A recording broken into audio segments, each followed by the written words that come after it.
اور مدینہ میں ملاقات ہوئی تو کہنے لگے مجھے سعودی گورنمنٹ نے بڑی منت کر کے یہاں بلایا ہے کہ ہمارے بچوں کو کچھ آپ تعلیم دے دیں، تو میں 2-4 سال کے کانٹریکٹ پر یہاں آیا ہوں۔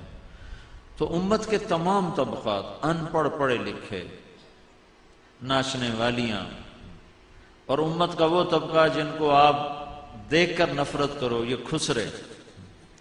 مجھے کافی عرصے خیال آتا تھا کہ خسرے بھی تو اللہ کے نبی کی امت ہیں، ان کو بھی تو ہمیں ایمان کی دعوت دینی چاہیے۔ مجھے کافی عرصہ مجھے خیال آتا۔ تو ایک دفعہ ہمارے علاقے میں، ہمارے تلمبہ میرا ہوم ٹاؤن ہے، اس کے قریب میرا گاؤں ہے، تو ایک جماعت آئی جس میں کچھ پرانے گانے والے تھے، گلوکار تھے، اور ایسے ہی وہ ناچ گانے کے بھی ماسٹر تھے، لیکن اب وہ تبلیغ میں چل رہے تھے۔ تو میں نے ان سے کہا یار یہاں ہمارے خسروں کا اڈا ہے، وہاں جا کے ان کو لے کر آؤ کسی سے۔ وہ گئے تو انہوں نے ایک مقامی آدمی ساتھ کیا، تو اب وہ بعد میں خود بتانے لگے کہ جب ہم نے وہ جھری میں سے جب نوک کیا نا تو جھری میں سے دیکھا تو ان کا بڑا گرو تھا، بھاگی اس کو کہتے تھے۔ تو بھاگی نے پوچھا کون ہے؟ کہ ایک بندہ ہے تے باقی مولوی ہیں، وہ جس کی داڑھی نہیں تھی نا، کہ ایک بندہ ہے تے باقی مولوی ہیں۔ اچھا دروازہ تک کھولو۔ انہوں نے دروازہ کھولا، وہ جا کے بیٹھ گئے، تو وہاں کوئی انڈین فلم لگی ہوئی تھی، وہ دیکھ رہے تھے۔ تو انہوں نے کہا بھائی ہم نے آپ سے کوئی بات کرنی ہے اللہ رسول۔ کہنے لگے حالی تسی فلم ویکھ رہے۔ انہوں نے کہا ویکھو بھائی۔ وہ چپ کر کے بیٹھے رہے۔ جب فلم ختم ہو گئی، کہا بھائی اب ہم نے آپ سے بات کرنی ہے۔ انہوں نے کہا جی اسی حالی اپنا ریاض کرنا ہے، کرو بھائی۔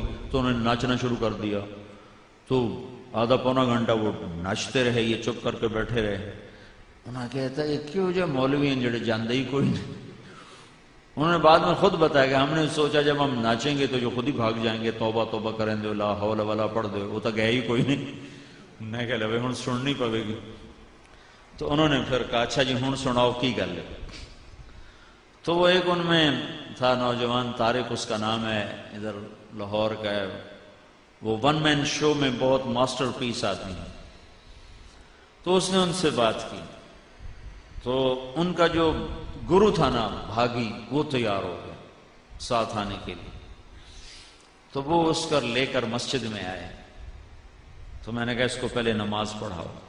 نماز پڑھائی، پھر میرے پاس بٹھایا۔ تو میں نے پوچھا کبھی تو نے نماز پڑھی ہے؟ کہا جی بس آج ہی پڑھی۔ میں نے کہا اس سے پہلے؟ کہا جی زندگی میں آج تک نہیں پڑھی۔ میں نے کہا کوئی جمعہ پڑھا ہو؟ کہا جی نہیں جمعہ بھی کبھی نہیں پڑھا۔ میں نے کہا کوئی عید پڑھی ہو؟ کہا جی عید بھی آج تک نہیں پڑھی۔ یہ میرا پہلا سجدہ ہے جو میں نے اللہ کو کیا۔ تو میں نے کہا کیوں نہیں آتے ہو؟ عید تو پڑھ لیا کرو۔ کہا جی لوگ جو نفرت کرتے ہیں تو پھر ہم نہیں آتے، ہم نہیں آتے۔ خیر میں نے اس کو اپنے ساتھ بٹھا کے کھانا کھلایا، اکرام کیا۔ بڑے بڑے اس نے بال چھپا لیے نا، وہ بڑی ساری پگڑی باندھ کے نا، تو اس نے بال سارے سے اوپر کٹھے کر کے یوں پگڑی باندھ لی ہوئی تھی۔ تو میں نے اس کا بڑا اکرام کیا، بڑی محبت سے بٹھایا، تھوڑی بات کی۔ اگلے دن پھر اس کو بلایا، پھر اس کو اپنے ساتھ بٹھا کے کھانا کھلایا۔ اگلے دن پھر اس کو بلایا، تو وہ بڑا حیران ہو کر کہنے لگا جی سانتا جی مولوی نیڑے نہیں لگن دیں، گلاس نو ہاتھ لاویے تو انہوں بھی دو چھڑ دیں، تسی کیوں جو سانو نال بات روٹی کھوائی جاندے ہو۔ پھر میں نے ان سے کہا تم ایسا کرو، یہ دین تیرا بھی ہے میرا بھی ہے، نبی میرا بھی ہے تیرا بھی ہے، تو دین سیکھنے کے لیے تبلیغ میں جا۔ کہا اچھا جی چلا جانا۔ تو وہ 3 دن کے لیے پھر جماعت میں گیا۔ وہ تو اکثر تو یہ مرد ہوتے ہیں، بنے ہوتے ہیں گزرے، وہ جماعت میں گیا۔ یہ کوئی میں آپ کو 6 سال پرانی بات بتا رہا ہوں، 7 سال۔ 3 دن کے بعد وہ واپس آیا ہے، تو اس نے ناچ سے توبہ کی، پہلی صف کا نمازی بنا، داڑھی اس نے رکھی، شادی اس نے کی، اللہ نے اس کو بچے دیے، اب وہ قرآن سیکھتا ہے، نماز پہلی صف میں پڑھتا ہے۔ اور ایک اس نے مجھے آزمائش میں ڈال دیا، ان کا گل لے مولانا صاحب میں نے آمدہ جاندہ کچھ نہیں، میرا خرچہ ہوں ساری حیاتی تو تیرے ذمہ۔ میں کہا چلو وہ میرے ذمہ تو ہے، کام چھڑ دے۔ وہ کہا ہم تو تنکا توڑ کے راضی نہیں ہے تو اب مجھے کام تو کوئی آتا کوئی نہیں، لہذا میرا خرچہ تو نے اٹھانا ہے، جب تک تو زندہ ہے یا میں زندہ۔ میں نے کہا چل ٹھیک ہے، جب تک میں زندہ ہوں تو زندہ ہے، تیرا خرچہ میں اٹھاؤں گا۔ اس نے کوئی 10 ناچنے والوں کو بلا کر میرے سامنے ان کے بال کٹوائے، ان سے توبہ کروائی۔ ایک ناچنے والا مجھے پھر نظر آیا، سرخی پاؤڈر لگایا ہوا، اور میں کہا وہ تیرے نال کی بنی؟ آندا جی مسجد وڑیاں، مولوی صاحب آ کے خسرا کدے وڑایا، کڈو اینو بایا۔ بس پھر مڑوں نراما تے ٹر پے۔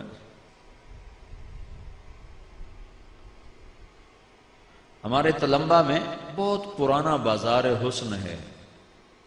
1818 میں رنجیت سنگھ نے ملتان فتح کیا تھا، مظفر خان شہید 5 بیٹوں سمیت شہید ہوا تھا، عبدالی روڈ پر اس کی قبریں ہیں بیٹوں سمیت۔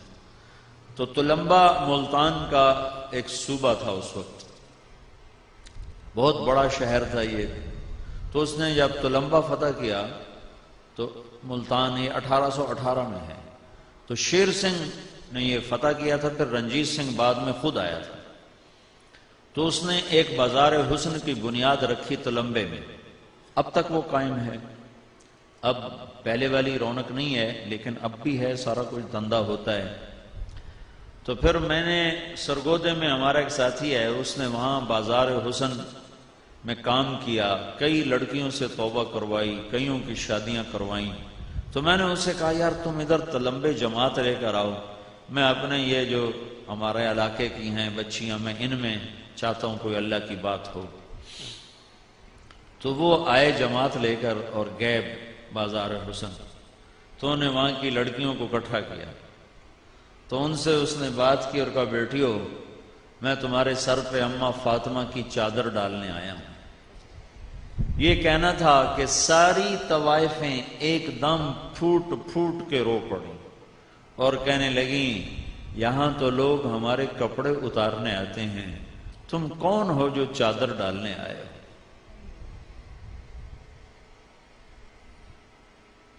اتنا روئیں کہ اس کو بھی رلا دیا کہ یہاں تو ہمارے کپڑے اتارنے لوگ آتے ہیں، تم کون ہو جو چادر ڈالنے آئے؟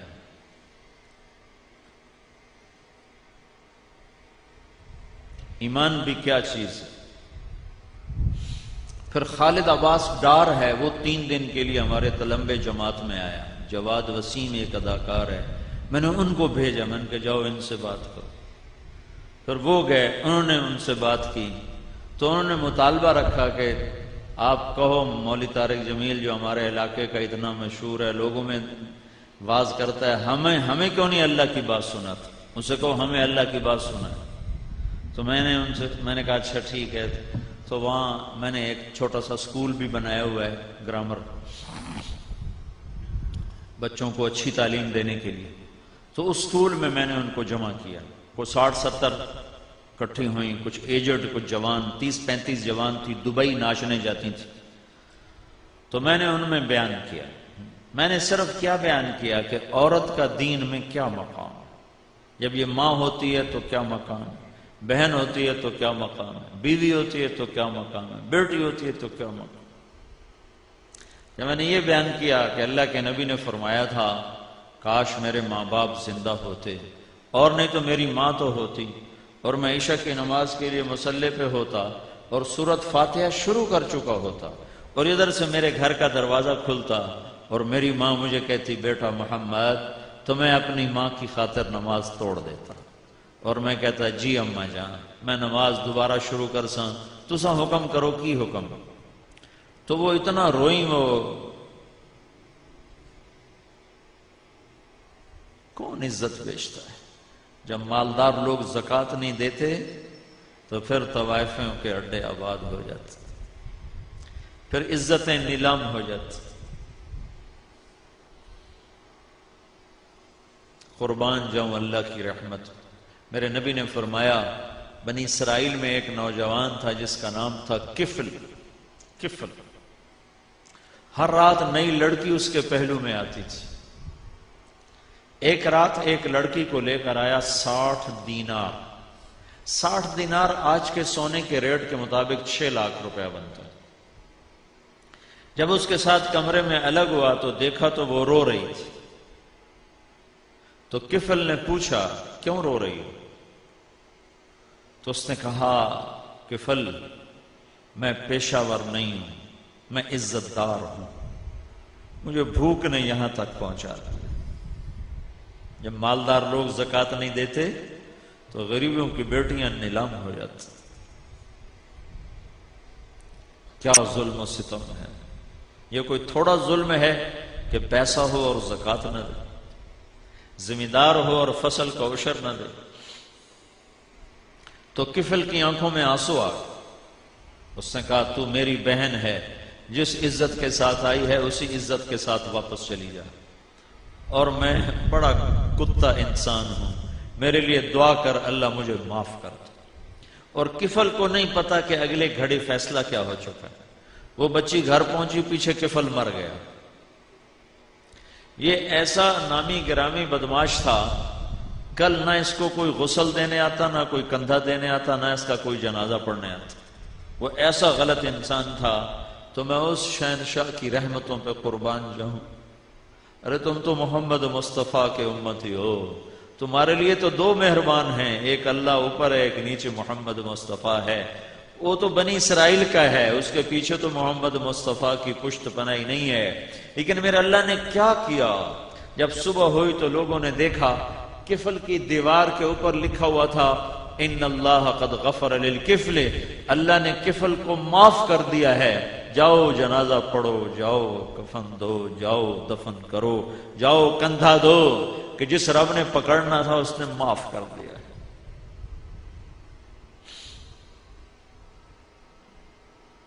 میں نے کوئی پونا گھنٹہ بات کی، وہ زاروں قطار روتی ہوئی وہاں سے گئیں. تو 2-3 دن گزرے تو مجھے خبریں آنی شروع ہوئیں کہ ایک بچی بھاگ گئی، اپنے رشتہ دار کوئی اور تھے، ان کے جا کے پاؤں میں گر گئی، میری کہیں شادی کرا دو، مجھے اس گند سے نکال دو. 2-3 بچیوں نے توبہ کی کہ اب ہمیں ٹکڑے ٹکڑے کر دو، اب ہم یہ کام نہیں کریں گے. پھر ایک بچی کا پیغام آیا کہ میں آپ سے ملنا چاہتی ہوں. ساتھ ہے کہ اس کی نمبردار نہیں، وہ جو بیچ میں پھر بڑی ایجڈ ہو جاتی ہے تو پھر وہ جوان لڑکیوں سے بھی خطرناک ہوتی ہے، جو سودے کرواتی ہے اور کیا کچھ کرتی ہے. ایک وہ نمبردار نہیں، ایک وہ بچی، وہ دونوں میرے پاس میرے گھر آئیں ملنے کے لیے. تو وہ بچی رونے لگی، کہنے لگی میاں صاحب میری کتھائیں شادی کرا تھا، میں نے میرے براما وڈ چھڑیا مار مار کے کہ سانو کما کے دے با میں جویں ہی کماؤنا ہے. تو میں انہوں نے آکھیا ہن میں ٹوٹے ٹوٹے کر چھڑو، میں ایک گندا کم